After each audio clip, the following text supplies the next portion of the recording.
Yo! Kamusta kayo mga friends kung malalapit?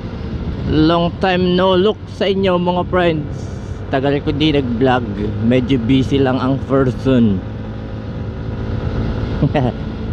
As usual, it's Sunday, so it's time for me to go to Calatagan City. Duty muna tayo for today's video. Kamusta kayo mga friends ko? Kamusta ang tag-init? Mag-ingat tayong lahat mga friends, lalong lalo na sa mga nako-cover ng volcanic smog.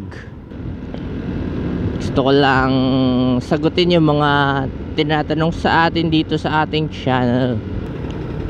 Ang tulay na to, magdadalawang taon na yata itong ginagawa. Is fine as long as matibay at hindi agad masisira ulit. May nagtanong sa atin kung kailan daw ba yung release ng Sniper 155 ABS dito sa Pilipinas. Ang masasabi ko dyan, sir, ay wala pang kasiguraduhan kung i-release o hindi. Kung i-release siya is baka ngayong November, December, or baka ngayong last week ng October, hindi natin sure. Pero nung last year nung nag-release sila ng Sniper 155 2023 version ay October. So ganito rin yung nangyari nung last year na October. Biglang mumura yung mga lumang unit, yung mga unang version, yung version 1 ng Sniper 155. Biglang nagmura sila ng halos 6,000. 'Di ba? Mga mid-October din 'yun eh. Tapos may nakita ako sa Facebook na nagbaba na rin ang presyo yung mga standard version, yung kasabay nito ni Snow na standard version yung 2023. So ayan na nga, isang sign na may possibility na lumabas dito sa Pilipinas ang ABS version. Isa yung maliwanag na sign. Pero di pa rin natin sure. Kaya wag tayo ma-excite masyado, baka tayo madismaya. Pero magandang sign yun. Yung nagbaba ng presyo yung latest version. Kumbaga feeling ko ay nag-uubos na sila ng stock or nagbabawas na sila ng stock para mailabas yung bagong lalabas na version. O, diba? Kaya good sign yung nagbaba na ng presyo yung latest version, diba? At good thing din para sa mga consumer na nagbaba ng presyo yung mga latest version, kasi mas madali silang makakapili kung alin ang bibilhin nilang version. O diba? Kaya i-hold nyo pa rin muna mga pera nyo mga friends. Kasi nagbaba na sila ng presyo eh. Nag-uubos na sila ng stock. Magandang pangitain ito para sa atin. At para doon sa mga hindi pa nakakabili, mas dadami ang options nyo ngayon. Mas mahihirapan kayong pumili. Pero okay lang yan. At least mapapag-isipan nyo mabuti. Pag lumabas yan, magdidiwang tayo mga friends.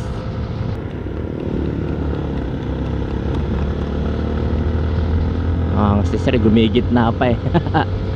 1 horsepower. Tapos yung isa pang tanong na nababasa ko dito sa sa channel natin, kung okay daw ba yung keyless feature ng Sniper kung hindi daw ba ako nagkakaproblema, kung wala daw bang issues, ganyan, kung okay pa rin daw ba yung aking remote. So far napakaganda, napaka-secured. Wala pa ako nakikitang issue dito sa aking sniper, sa keyless feature nitong aking sniper. Wala pa naman ako nakikitang issue, wala pa naman ako nagiging problema. As you can see, operational pa rin. Nakikita naman natin sa mga previous vlogs ko na ganoon. So marami nagsasabi na delikado daw or high risk kapag keyless yung kinuha mong version. Marami rin nagsasabi na marami ring issue yung keyless knob, yung keyless remote, yung remote ganun, ganyan. Marami nagsasabi na marami daw issue talaga. Sa base sa pagkakaintindi ko, parang pinag-e-eksperimentohan nila yung keyless feature nitong sniper, and may mga nakikita silang parang downside, ganyan. Kaya parang kino-consider nila as issue, which is hindi naman. Pero para sa akin, wala pa ako nakikitang issue talaga dito sa keyless feature ng aking motor. Mula nung kauna-unahan beses ko nahawakan tong si Snow, kauna-unahang beses kong pinindot ang kanyang keyless knob, at sa kauna-unahang beses kong pinihit itong kanyang keyless knob, wala pa akong nagiging problema hanggang ngayon. Mag-11 months na kami ni Snow, 'di ba? Tsaka yun sa ano naman yan, sa remote, may konting ano lang siya, may konting vulnerability lang siya pagdating sa signal. Kasi minsan kapag nakatutok siya sa cellphone ko, kunyari buhay ang data ng cellphone ko, tapos yung cellphone ko 5G, yung SIM card ko 5G, yan,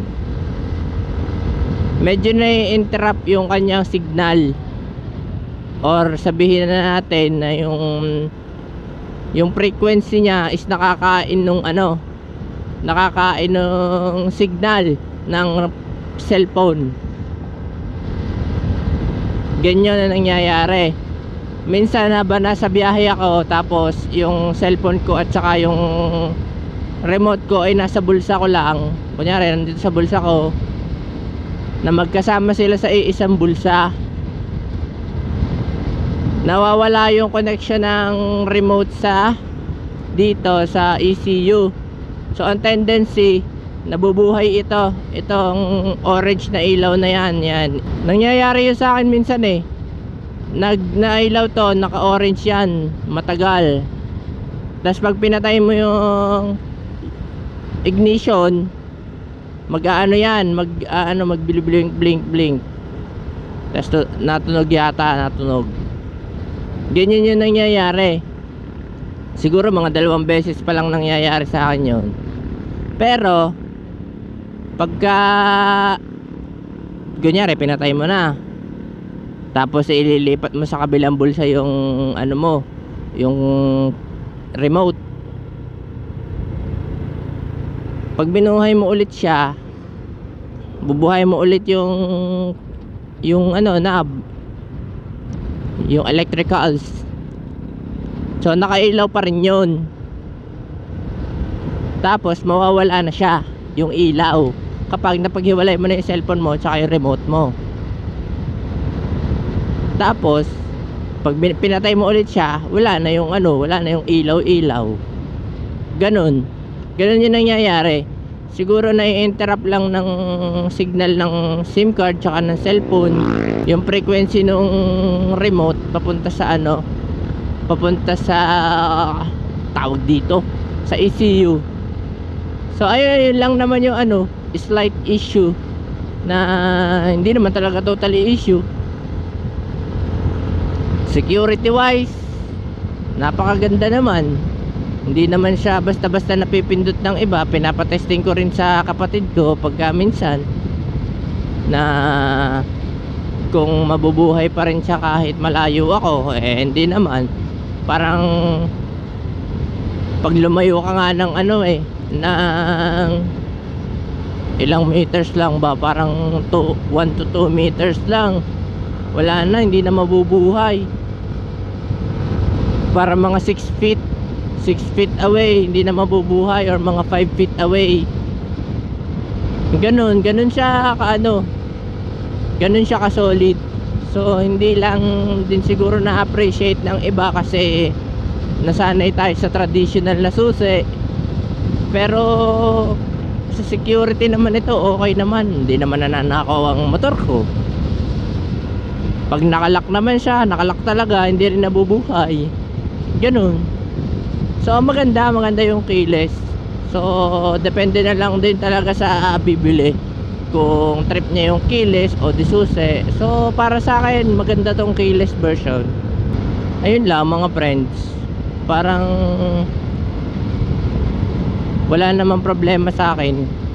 Wala ako nagiging problema sa niya, sa keyless feature niya. Kaya okay na okay para sa akin. Para sa akin. So yun lang mga friends ko. Maraming salamat sa panonood. Kung nakaabot ka dito sa part ng video na to, and kung may napulot ka mang information and input dito sa ating vlog na to, huwag mo nang kalimutan mag-like and subscribe mga friends. Paabutin na natin ang 1K subscribers ang ating page, ating channel.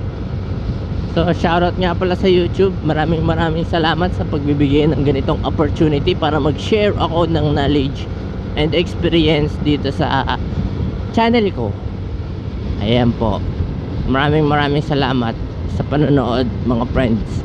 Konting paalala na maghinay-hinay kasi may naghihintay sa bahay. In short, don't drink and drive. Peace.